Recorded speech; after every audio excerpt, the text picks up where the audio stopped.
কি সমস্যা ছিল তোমার? পর্দার সমস্যা ছিল। কানে কি ছিল তোমার? পর্দা ছিদ্র হয়ে গেছে। পর্দা ছিদ্র ছিল, কান থেকে পুজ আসতো? হ্যাঁ, আগে আসতো। এখন তুমি কেমন আছো? অপারেশন কতদিন হয়েছে তোমার? প্রায় হয়েছে 1 বছরের মতো। 1 বছর।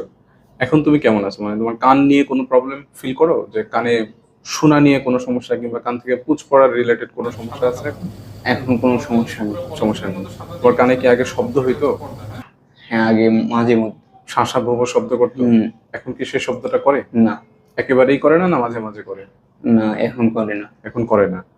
এখন কি আগের চেয়ে তুলনামূলক একটু ভালো শুনতে পাও? জি। আচ্ছা। ওর আসলে একটু পালসের সমস্যা ছিল। ওর হার্ট রেটটা তুলনামূলক বেশ কম ছিল, যেটা আমাদের অপারেশনের সময় আসলে একটু ভীতিকর সিচুয়েশনই ক্রিয়েট করেছে। কিন্তু আমরা আমাদের অ্যানাস্থেটিস্ট প্রেজেন্স রেখেছিলাম, কানের পেছনে কেটে করা হয়েছিল। তো ওর পর্দার আসলে কোনো অংশই ছিল না। অপারেশনটা হয়ে